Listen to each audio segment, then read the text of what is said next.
سؤال نوبتی در مسئله حکم نوروز در نزد علمای مذهب حنفی است.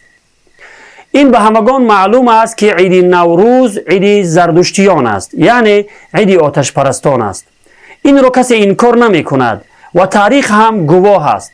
پس خوب بدانید که برای حرام و ناجایز بودن این عید همین یک حدیث جناب رسول الله صلی الله علیه و سلم کافی است که می فرماید: من تشبه بقوم فهو منهم، رواه احمد و ابو داود. یعنی هر کسی که به کدام قوم خود را مانند می کند از جمله همان قوم است. روایت احمد و ابو داود. جشن گرفتن این عید به اتفاق تمام علما و مجتهدین اهل سنت حرام و ناجایز است. هیچ یک از علما به جایز بودن این عید فتوا ندادند. در مسئله جشن گرفتن عید نوروز علمای مذهب حنفی فتواهای مشخص خود را صادر کرده اند که در معتبرترین کتابهای فتوا بیان شده اند و مثل فتاوای شامی و فتاوای عالمگیری، بحر الرائق و غیره که در مذهب حنفی از جمله معتبرترین کتابهای فتوا به شمار می روند. الان خوب گوش اندازید که علمای مذهب حنفی درباره جشن گرفتن عید نوروز چی می فرمایند. پیش از همه این را فراموش نکنید که من تنها نقل فتوا می کنم و کسی را به مرتد شدن یا کافر شدن فتوا نمی دهم. باقی شما خود اندیشه کنید. علامه ابن نجیم حنفی رحمت الله علیه در بحر الرائق در بیان سببهای مرتد شدن می نویسد: و بخروجه الى نیروز المجوس والموافقة معهم فيما يفعلون في ذلك اليوم وبشرائه يوم النيروز شيئا لم يكن يشتريه قبل ذلك تعظيما للنيروز لا للأكل والشرب وبإهدائه ذلك اليوم للمشركين ولو بيضة. یعنی یکی از سببهای مرتد شدن یعنی بیدین شدن برآمدن به عید نوروز و موافقت کردن به جشن و مراسمهای آنهاست و به خاطر بزرگداشت نوروز چیزی را بخرد که قبلا آن را نمی خرید و با هدیه کردن آن به مشرکان اگرچه یک تخم هم که باشد از دین خارج می شود.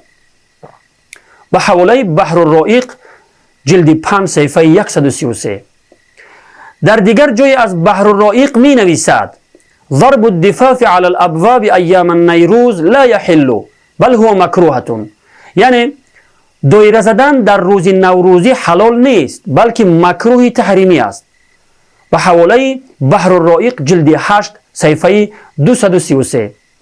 علامه حسکفی حنفی رحمت الله علیه می نویسد: والاعطاء باسم النيروز والمهرجان لا يجوز أي الهدايا باسم هذين اليومين حرام وإن قصد تعظيمه كما يعظمه المشركون يكفر.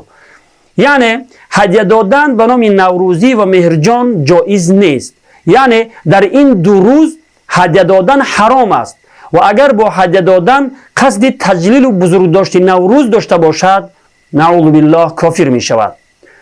ابو حفص کبیر رحمت الله علیه که از جمله کبار علمای بخارا به شمار می رود می فرماید.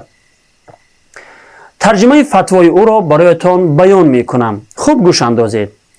می نویسد: اگر مرد 50 سال خداوند را عبادت کند و بعد از آن در روز عید نوروزی به قصد تجلیل و بزرگداشت این روز به مشرک تخم هدیه کند کافر می شود و همه عملهایش باطل می شود.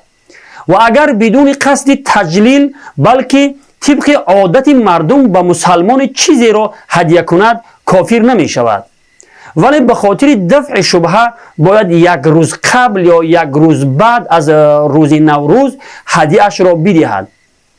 و اگر در روز نوروزی چیزی را خرید که قبلا آن را نمی خرید، اگر به قصد تجلیل نوروز باشد کافر می شود.